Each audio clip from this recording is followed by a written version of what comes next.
Story நேரம் Tamil வியூவர்ஸ்க்கு hi. இன்னைக்கு இந்த வீடியோல நம்ம சீரிஸோட அடுத்த பார்ட்ல என்ன ஆக போகுது அப்படின்னு தான் பார்க்க போறோம். லாஸ்ட் எபிசோட்ல மான் ஃபோயூ ரெண்டு பேரும் மார்க்கெட்டுக்கு ஒன்னா போயிட்டு இருந்தாங்க. அதை பார்த்துட்டு ஜின்னு பயங்கரமா வயிறு எறிய ஆரம்பிச்சிருந்தான். அதோட தான் முடிஞ்சது. இந்த எபிசோட்ல இந்த ஜின்னு இவங்க ரெண்டு பேரும் எப்படியாவது பிரிச்சு விடணும் அப்படின்னு முடிவு பண்ணிடுறான். கரெக்டா அப்போ குழந்தைங்க எல்லாம் வேகமா அந்த பக்கம் விளையாடிட்டு இருக்க அவங்களை கூப்பிட்டு காசு கொடுத்து அந்த ரெண்டு பேருக்கும் நடுவுல ஓடி போய் பிரிச்சு விடுங்கன்னு சொல்ல, அதே மாதிரி குழந்தைங்களும் நடுவுல போய் ஓடிட்டு இருக்காங்க. அப்ப மான் ஜின்னை திரும்ப பார்த்துட்டு இவனா அப்படி நேரா பக்கத்துல வர, அதுக்குள்ள அங்க திரும்பி பார்த்துட்டு ஃபோயூ அந்த இடத்தை விட்டு காலி பண்ணி போயிடுறான். மான்மான நம்ம ஜின்னு பார்த்துட்டு அவன் தான் போயிட்டான்ல, என்ன கூட்டிட்டு போ அப்படின்னு மான்மான இழுத்துட்டு ஜின்னு வீட்டுக்கு வந்துடுறான். இங்க நம்ம ஜின்னு வீட்டுக்கு வந்ததுமே அசிஸ்டன்ட் சொல்லிக்கிட்டு இருக்கான். அந்த பொண்ணு இருக்கால, அவ பேரு மான். இங்க பக்கத்துல ஒரு ஏஜென்சி இருக்கு, ஒரு சார் ஒருத்தர் இருக்காரு, ரெண்டு பேருமா சேர்ந்து அவங்க ரெண்டு பேரும் நடத்திக்கிட்டு இருக்காங்க, இன்னும் நிறைய விஷயம் வரும் போலன்னு சொல்ல ஜின்னு பார்த்துட்டு ஏதோ யோசிக்க ஆரம்பிக்கிறான்.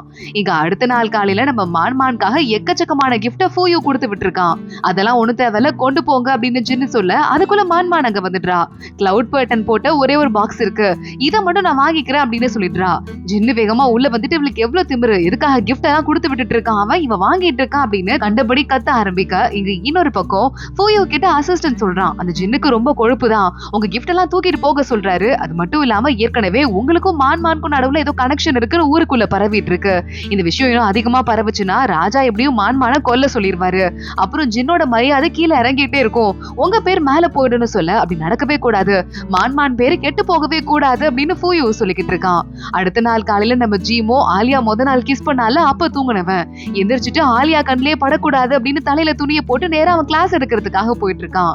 ஆனா அதுக்குள்ள ஆலியா கிளம்பி அவனோட கிளாஸ்க்கு போயிட்டு அங்க இருக்கிற வலியிட பொண்ணுங்க அத்தனை பேரையும் நிறுத்தி வச்சு, நான் அவரோட பொண்டாட்டி, பார்த்து பத்திரமா இருங்க, எனக்கு அக்குபஞ்சர் நல்லா தெரியும், இல்லைன்னா வச்சு செஞ்சிருவேன் அப்படின்னு பேசிக்கிட்டு இருக்கா. ஜீமோ அங்க வரான். ஆலியாவை பார்த்துட்டு என்ன ஆச்சுன்னு கேட்க, இனிமே இந்த பொண்ணுங்க எல்லாம் பக்கத்துலயே வர மாட்டாங்க, நீங்க கிளாஸ் ஆரம்பிங்க அப்படின்னு சொல்ல, உடனே இந்த பொண்ணுங்களும் பயந்து போயிட்டு உட்காந்துக்கிறாங்க. ஜின்னு அடுத்த நாள் காலையில அரண்மனைக்கு வரான். அங்க ராஜா, ஃபோயூவோட அம்மான்னு எல்லாரும் வெயிட் பண்ணிட்டு இருக்க. ஃபோயூவோட அம்மா சொல்றா, பாலி அப்படின்னு ஒரு பொண்ணை கூட்டு வந்து, இந்த பொண்ணை நான் உனக்கு ட்ரீட்மெண்ட் பாக்கிறதுக்காக கூட்டு வந்திருக்கேன், சூப்பர் டாக்டர், கொஞ்சம் ட்ரீட்மெண்ட்டை பாருமான்னு சொல்ல, அந்த பொண்ணும் கையில ஊசி எடுத்துட்டு நேரா அக்குபஞ்சர் பார்க்க ஆரம்பிச்சிடுறா. ஜின்னுக்கு கால் வலிக்குது, முட்டியில ஊசி இறங்குனதால, பாத்தீங்களா நான் ட்ரீட்மெண்ட் பண்ணதுமே இந்த பையனுக்கு கால உணர்வுகள் வர ஆரம்பிச்சிருச்சு, இன்னும் கொஞ்ச நாள் தான் நான் சரி பண்ணிடுவேன் அப்படின்னு இந்த பாலி சொல்றா. அப்ப நீ இவங்க கூடயே தங்கி இருந்து ட்ரீட்மெண்ட் பாருமா அப்படின்னு ஃபோயூவோட அம்மா ஏத்தி விட்டுக்கிட்டு இருக்கா.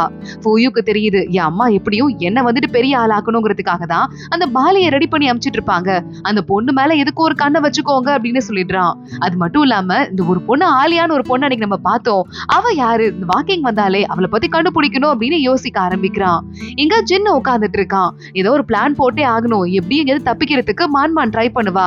அந்த இளவரசி ஆலியா இருக்கால, அவ எங்க இருக்கா அப்படிங்கறதையும் முதல்ல கண்டுபிடிங்க, அன்னைக்கு நம்ம ஒரு பொண்ணை பார்த்தோம்ல, அவளை தேடி போங்கன்னு சொல்ல, சரி ஓகேன்னு அசிஸ்டன்ட் அங்க இருந்து கிளம்பிடுறான். இங்க இந்த பாலி டாக்டரா இருக்கால, அவ ஜின்னோட வீட்டுக்கு வந்து தங்குறதுக்கு எல்லா திங்ஸையும் உள்ள கொண்டு வரா. மான் அங்க வந்து பாக்குறா, யாரா இந்த பொண்ணு, எனக்கே போட்டியா இவ உள்ள வந்திருக்காளா அப்படின்னு கேட்டுட்டு இருக்கா. கரெக்டா அந்த பக்கமா நம்ம ஜின்னு வரான். ட்ரீட்மெண்ட் பார்க்க வேண்டிய நேரம் வந்துருச்சு அப்படின்னு பாலி கிட்ட சொல்ல, ஓ அப்படி போதாக்காது அப்படின்னு மான் கோச்சிட்டு அங்க இருந்து வெளியே போயிடுறா. தனியா உட்காந்துட்டு இருக்கா. ஒரு பொண்ணை கூட்டு வந்து எதுக்காக ஏன் வீட்டுல விடணும், எவ்வளவு தைரியம் அப்படின்னு சொல்லிட்டு கொஞ்சம் கொஞ்சமா மான் இதை அவளோட வீடாவே கன்சிடர் பண்ணிட்டு இருக்க. கரெக்டா அந்த இடத்துக்கு ஃபோயூ வந்துடுறான். நீங்களா இங்க என்ன பண்றீங்க அப்படின்னு மான் கேக்குறா. உங்களுக்கு அந்த கிளவுட் பட்டன்னா ரொம்ப பிடிச்சிருந்ததுன்னு தெரிஞ்சது, அதான் அதை பத்தி எங்கேயாவது இன்ஃபர்மேஷன் கிடைச்சா நான் கண்டிப்பா உன்கிட்ட வந்து சொல்றேன் அப்படின்னு ஃபோயூ சொல்ல, அங்க ஜின்னு வந்துடுறான். வர என் வீட்டுக்கு நீ ரொம்ப பிஸியா இருந்தாலும் வந்துகிட்டே இருக்க, என்ன நீ வந்து இளவரசி கூட பேசிட்டு இருக்கன்னு எனக்கு தெரியுது, ஆனா எனக்கு ட்ரீட்மெண்ட் கொடுக்க வேண்டிய டைம் ஆயிடுச்சு, நான் அவளை கூட்டு போறேன் அப்படின்னு அங்கிருந்து மான்மான ஜின்னு இழுத்துட்டு போயிடுறான். பாலி நான் ட்ரீட்மெண்ட் கொடுக்கறேன்னு சொல்ல, ஒன்னும் ஆணியே புடுங்க வேண்டாம் அப்படின்னு ஜின்னு சொல்லிடுறான். அவ ஒரு பக்கம் அப்செட் ஆயிடுறா. மான்மான கூட்டு போயிட்டு நம்ம ஜின்னு எனக்கு ட்ரீட்மெண்ட் கொடுக்குற வழியை பாரு, இல்லனா வந்துட்டு உன் பேர் தான் கெட்டு போய் புரியுதா அப்படின்னு சொல்ல, சரி நான் பாத்துக்கிறேன் அப்படின்னு அங்கிருந்து மான் கிளம்பி போயிடுறா. இங்க இன்னொரு பக்கம் நம்ம ஸ்டூடெண்ட் ஒரு பொண்ணு இருந்தால ஜீமோ கிட்ட, அவளுக்கு கீழே விழுந்து அடிபடுற மாதிரி இருக்கு, அவள ஆலியா உள்ள கூட்டு வந்துடுறா. உள்ள கூட்டு வந்து ட்ரீட்மெண்ட் பார்க்க ஆரம்பிக்கிறா. கால் சரியா போயிடுது. அது எப்படி அதுக்குள்ள சரியா போச்சு அப்படின்னு இவ ஷாக் ஆயிட்டு பாத்துட்டு இருக்க. அந்த இடத்துக்கு வர மான் எனக்கு இந்த காலை சரி பண்ண ட்ரீட்மெண்ட் சொல்லி தெரியாடி அப்படின்னு ஆலியாட்ட கேக்குறா. அவ்வளவுதானே, நான் சொல்லி கொடுக்குறேன் ஆலியா கிளாஸ் எடுக்க ஆரம்பிக்கிறா. அன்னைக்கு நைட்டு நம்ம மான் ஜின்னுக்கு ட்ரீட்மெண்ட் பார்க்க ஆரம்பிக்கிறேன்னு தூங்கிட்டு இருக்கவனை போய் நோண்டிட்டு இருக்க. அவன் பயத்துல கீழே விழுந்துடுறான். மான் பார்த்துட்டு இதே மாதிரிதான் அவ பண்ணா, அவ பண்ணும்போது சரியாச்சு, ஏன் சரியாகலன்னு தெரியல, நான் போய் கிளாஸ் கத்துக்கிட்டு வரேன் அப்படின்னு அங்க இருந்து மின்னல் வேகத்துல ஓடி போயிடுறா. இங்க ஆலியா உட்காந்துட்டு இருக்க ஜீமோக்கு ஒரு மாதிரி மனசு கஷ்டமா இருக்கு. நீ மேல ரொம்ப பாசம் வச்சிட்டு இருக்க, எனக்கும் ஒன்னு ரொம்ப பிடிச்சிருக்கு, அதனால உன்கிட்ட ஒரு உண்மையை சொல்லியே ஆகணும்னு ஜீமோ வாயை திறக்கிறான். என்னது அப்படின்னு ஆலியா கேட்டுட்டு இருக்க அதுக்குள்ள மான்மான் வந்துடுறா. இவன் வாயை மூட மாட்டான் அப்படின்னு வேகமா அவனை கட்டி பிடிக்க மான்மான் கட்டி பிடிச்சதும் ஜீமோ மயங்கி விழுந்துடுறான். நீ வா, உன்கிட்ட ஒரு முக்கியமா விஷயம் பேசணும் அண்ணி அப்படின்னு ஆலியாவை கூப்பிட, என்ன அண்ணி நான் கூப்பிட்ட, உனக்கு என்ன வேணா கத்து தரவா அப்படின்னு ஆலியா உள்ள கூட்டு போயிடுறா. கூட்டு போயிட்டு மெடிக்கல் எப்படி யூஸ் பண்றது, மெடிசன் எப்படி ரெடி பண்றது அப்படின்னு ஒவ்வொன்னா சொல்லி கொடுக்க ஆரம்பிக்கிறா. இங்க ஜின்னுக்கு மான்மான் வெளியே போனவ இன்னும் வரல அப்படின்னு தெரியுது.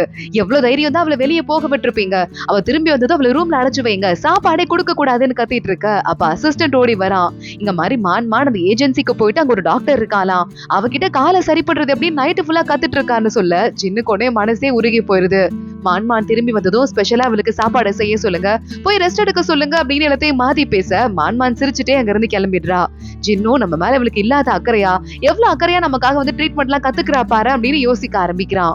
ஜின்னு உட்காந்துகிட்டு இருக்கான். கரெக்டா அந்த இடத்துல நம்ம மான்மான் அக்குபஞ்சருக்கு ஊசி எல்லாம் ரெடி பண்ணிட்டு வந்துட்டு அவன் காலே 2 சொருவு சொருவுறா. என்ன பண்ணிக்கிட்டு இருக்க அப்படின்னு ஜின்னு கத்த ஆரம்பிக்க, உன் கால தான் ஃபீலிங்ஸ் இருக்காதே, அது வர வைக்கிறதுக்காக நான் என்ன வேணா பண்ணுவேன். அம்மா நீ இப்ப கத்துனியே, உனக்கு வலிச்சுதான்னு கேட்க, என் காலை என்னால ஃபீல் பண்ண முடியாதுன்னு உனக்கு தெரியாதா அப்படின்னு நம்ம ஜின்னு கேட்டுட்டு இருக்கான். வேகமா பக்கத்துல இருந்து ஒரு செடி எடுத்துட்டு இது உன் மேல தூக்கி போடுறேன், வலிக்குதான் பாக்கலாம் அப்படின்னு மான்மான் கேட்க, விட்டா போதும் ஜின் அங்கிருந்து தப்பிச்சு ஓடி போயிடுறான். மான்மானுக்கு என்ன பண்றதுனே தெரியல. இங்க அடுத்த நாள் வேகமா நம்ம ஜீமோ உள்ள வந்து பாத்துட்டு இருக்க ஏஜென்சி ஃபுல்லா கூட்டம் ரொம்ப வெளியுது. அங்க இருந்து போன ஸ்டூடெண்ட் பொண்ணு ஆலியாவோட மெடிக்கல் வைத்தியத்தை பத்தி திறமைய பத்தி வெளியே சொல்லிட்டு இருக்கா. சோ கூட்டமா ஆலியாக்கு ட்ரீட்மெண்ட் பாத்துக்கிறாங்க. ஜீமோவோட அப்பாவே இப்படி ஒரு மருமக கிடைச்சதுக்கு நான் கொடுத்துதான் வச்சிருக்கணும்னு ஆலியாவா மனசார மருமகளா ஏத்திட்டு இருக்காரு. அப்ப அந்த உண்மையான நம்ம அவகிட்ட சொல்லிடலாம்ப்பா, ஆலியாட்ட இந்த காசெல்லாம் திரும்ப கொடுத்துடலாம்ப்பா அப்படின்னு கேட்க, நீ வாயை முட்டு போடா அப்படின்னு சொல்லிட்டு அவங்க அப்பா திட்ட ஆரம்பிக்கிறாரு. ஆலியா ட்ரீட்மெண்ட் பாக்குறத பார்த்து ஜீமோவுக்கு மனசு கஷ்டமா இருக்கு, இவ்வளவு நல்ல பொண்ணு கிட்ட போய் சொல்லி ஏமாத்துறோமே அப்படின்னு. இங்க நம்ம ஜின்னு உட்காந்துட்டு ஏதோ ஒண்ணு எழுதிட்டு இருக்கான். அந்த இடத்துக்கு அசிஸ்டன்ட் போய் சொல்லிக்கிட்டு இருக்கான், என்ன கர்ச்சிஃப்ல படம் வரைஞ்சிட்டு இருக்கீங்க, மான்மானுக்கு கிஃப்ட் பண்ணதானே, அவங்க மேல உங்களுக்கு ரொம்ப அதிகமா பாசம் வந்துகிட்டே இருக்குன்னு சொல்ல, இல்ல அப்படிலாம் ஒண்ணும் இல்லையே அப்படின்னு ஜின்னு அவனையே ஏமாத்திட்டு இருக்கான். அந்த இடத்துக்கு பாலி வந்துடுறா. உங்க பல்ஸ செக் பண்றதுக்கு வந்திருக்கேன்னு சொல்ல, சரி ஓகே செக் பண்றதுனா பண்ணிட்டு போங்க, எனக்கு மட்டும் ட்ரீட்மெண்ட் பார்த்து என் காலை சரி பண்ணல, நடக்கிறதே வேற அப்படின்னு இவ கத்திக்கிட்டு இருக்கும் போது அந்த இடத்துக்கு நம்ம மான்மான் வந்துடுறா. மருந்த நான் கொடுத்துடுறேன் அப்படின்னு மான்மான் கையில இருந்து இவ வாங்குறேன்னு ட்ரை பண்றா. ஆனா அந்த பாத்திரம் ரொம்ப சூடா இருக்கு, சுட்டுருக்கா. உடனே மான்மான் சொல்றா, பாலியை கூட்டு போயிட்டு வெளியே ஐஸ் கட்டில கைய வைங்க, கை ரொம்ப சுட்டுற போது, நான் போயிட்டு என் புருஷனுக்கு மருந்து கொடுக்குற வேலையை பாக்குறேன் அப்படின்னு சொல்லிக்கிட்டு இருக்கா. அந்த பெயிண்டிங்க வேகமா மான்மானுக்கு தெரியக்கூடாதுன்னு ஜின்னு மூடி வச்சிடுறான். ஜின்னு வேகமா மருந்த குடிக்க ஆரம்பிக்க, ரொம்ப கசப்பா இருக்கு அப்படின்னு ஜின்னு சொல்றான். அவ கொடுத்தா மட்டும் பல்ல கடிட்டு குடிக்கிறல்ல, குடிக்க போறியா இல்லையா அப்படின்னு நம்ம மான்மானே கையில வாங்கி ஒவ்வொரு ஸ்பூனா ஊட்டி விட ஆரம்பிக்கிறா. இருந்தாலும் கண்ணு மூடிட்டு ஜின்னு இவ குடுக்கறதெல்லாம் குடிச்சிடுறான் அமைதியா அவன் மேல இருக்கிற பாசத்துல. இது மட்டும் போதாது, இன்னும் உனக்கு 4 பவுல் மருந்து வேணும் அப்படின்னு இன்னும் 4 பவுல கொண்டு வர, இதெல்லாம் கொஞ்சம் ஓவரா இருக்கு அப்படின்னு நம்ம ஜின்னு சொல்லிக்கிட்டு இருக்கான். மான்மான் வேகமா அந்த இன்னொரு சூப்பை குடுக்குற அப்படின்னு ஜின்னோட கால்லயே கொட்டிடுறா. ஐயோ தெரியாம கொட்டிட்டேன்னு இவ பதற ஆரம்பிக்க, என் கால தான் ஃபீலிங்ஸ் இல்லல, எனக்கு தெரியாதுன்னு ஜின்னு சொல்லிக்கிட்டு இருக்கான். ஆனா அவனுக்கு பயங்கரமா சூடு தாங்க முடியல, கால் எரிய ஆரம்பிக்குது.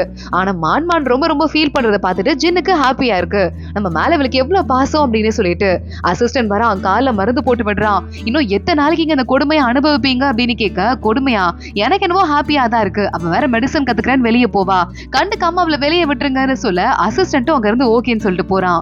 மான்மான் அங்க இருந்து வெளியே போறா. பார்த்தா கார்ட்லாம் தூங்குற மாதிரி நடிச்சிட்டு இருக்காங்க. என்ன தூங்குறானுங்க இவனுங்க, நல்ல வேளை நமக்கு நல்ல நேரம் அப்படின்னு மான்மான் அங்க இருந்து கிளாஸ் கத்துக்க போயிடுறா. இங்க நம்ம ஜீமோ கிட்ட ஏற்கனவே ஒரு தடவை நம்ம ஜின்னு வந்துட்டு இருக்கான் முகமூடி போட்டுட்டு, ஒரு கேஸ் விஷயமா விசாரிக்கணும் அப்படின்னு சொல்லிட்டு. அப்போ உடனே ஜீமோ, என் அக்கா ஒருத்தி இருக்கா, அவ மான்மான் அவ பேரு, அவ தான் அந்த ஏஜென்சியவே நடத்திட்டு இருக்கா, இப்ப அவ கொஞ்சம் பிஸியா இருக்கா, அவளால வர முடியாதுன்னு எல்லா கதையும் சொல்லியிருக்கான். இதெல்லாம் கேட்டு வந்துதான் நம்ம ஜின்னு, அவ எங்க வேணாலும் போட்டோம், போற இடத்துக்கு விட்டுருங்க அப்படின்னு பர்மிஷனும் கொடுக்க சொல்லியிருக்கான். ஏன்னா மான்மான பத்தி இப்ப அவனுக்கு கிட்டத்தட்ட எல்லாமே தெரிஞ்சிருச்சு. மான்மான் கத்துக்கிறா, ரொம்ப டயர்டா இருக்கு அப்படின்னு மறுபடியும் உள்ள வரா. இவ வரும்போது எங்கேயாவது இருட்டா இருக்கும் இடிச்சுப்பா அப்படின்னு சொல்லிட்டு ஜின்னு அந்த இடம் ஃபுல்லா விளக்கேத்தி வச்சிட்டு இருக்கான். ஹை விளக்கு ரொம்ப அழகா இருக்கு அப்படின்னு அங்க இருக்கிற நிலாவை பார்த்து ஜின்னுக்கு சீக்கிரமா உடம்பு நல்லா இன்னும் ரொம்ப நல்ல பையன் அப்படின்னு வேண்ட ஆரம்பிக்கிறா. எங்க ஜீமோ வரா. வந்து பார்த்துட்டு உனக்கு என்ன ஆச்சு அப்படின்னு ஆலியாட்ட கேட்க, அவளுக்கே தலையில அக்குபஞ்சர் ட்ரீட்மெண்ட் பார்த்துட்டு இருக்கா. எனக்கு மெடிசன் பத்தி எல்லாமே ஞாபகம் இருக்கு, ஆனா நான் யாரும் ஞாபகம் இல்ல, அதான் எனக்கு நானே ட்ரீட்மெண்ட் பார்த்துக்க ட்ரை பண்ணிட்டு இருக்கேன்னு சொல்ல அங்க ஜீமோவோட அப்பா வந்துடுறாரு.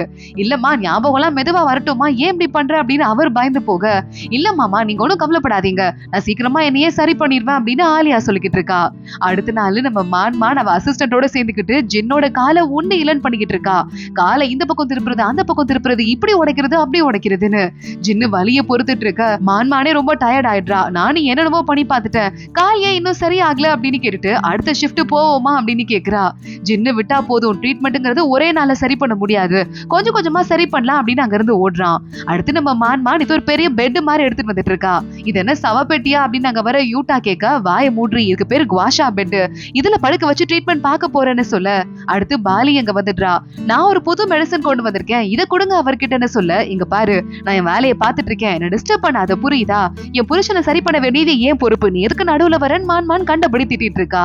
வெளியே இருந்து ஜின்னு இதெல்லாம் ஓட்டு கேக்குறான். அவனுக்கு பயங்கர ஹாப்பியா இருக்கு. ஆஹா, பாலி மேல அவளுக்கு பொறாமையா இருக்கு போல, இதை வச்சு நான் என்னெல்லாம் பண்றேன்னு பாரு அப்படின்னு சொல்லிக்கிட்டு இருக்கான் ஜின்னு. நேரா உள்ள வரான். அவனை படுக்க போட்டு முதுகுல ஏதோ குவாஷா ஸ்டோன்லாம் வச்சு ட்ரீட்மெண்ட் பார்க்க ஆரம்பிக்கிறான் மான். பார்த்துட்டு இருக்கும் போதே பாலி மருந்து கொண்டு வரா. நீ அப்படியே மருந்து எனக்கு ஊட்டி விட்டுருமா அப்படின்னு ஜின்னு சொல்ல, மான் பின்னாடி கொடுக்குற பிரஷர் அதிகமாயிட்டே இருக்கு. ஜின்னுக்கு தெரியுது பொசிசிவ்னஸ் அதிகமாகுது. அதனாலதான் கடுப்பாயிட்டு முதுகு 2 குத்துறா அப்படின்னு நம்ம ஜின்னு சொல்லிட்டு இருக்கான். போதும் ட்ரீட்மெண்ட், நான் கிளம்புறேன் அப்படின்னு மான் அங்க இருந்து போயிட. போதும், உன் வேலையும் பார்த்துக்குது, நீ இன்னும் மெடிசனே கொடுக்க வேணாம், இங்க இருந்து கிளம்புன்னு பாலி அங்க இருந்து ஜின்னு வெளியே அமிச்சிடுறான். அசிஸ்டன்ட் உடனே வந்துட்டு, என்னது இது, உங்களுக்கு வர ஓவரா காதல் அதிகமாயிட்டே இருக்க போலன்னு கேட்க, நீ வாய மூடு அப்படின்னு ஜின்னு திட்ட ஆரம்பிக்கிறான். இங்க இன்னொரு பக்கம் நம்ம ஃபூயூ கிட்ட அவன் அசிஸ்டன்ட் போய் சொல்லிக்கிட்டு இருக்கான். அன்னைக்கு ஒரு பொண்ணை பார்த்தோம்ல, அந்த பொண்ணு பேரு ஆலியா, அவங்க இருக்கட்ல ஹாஸ்டல்ல டாக்டரா இருக்கா. அவகிட்ட திடீர்னு நிறைய பேஷண்ட்ஸ் வர ஆரம்பிச்சிருக்காங்க அப்படின்னு எல்லா விஷயத்தையும் போய் சொல்ல ஆரம்பிக்கிறான். இங்க கரெக்டா அந்த பாலி இருக்காளே, அவளையும் கூப்பிட்டு ஜின்னு சாப்பிட உட்கார வைக்கிறான். மானும் அவனும் சேர்ந்து உட்காந்து சாப்பிடுற டேபிள்ல மான் பாக்குறா. அப்ப ஏன் அசிஸ்டன்ட்டும் சாப்பிட்டோம், நீயும் சாப்பிடு, நீ ஜி ஒன்னா உட்காருன்னு 2 அசிஸ்டன்ட்களையும் ஒன்னா உட்கார வைக்க.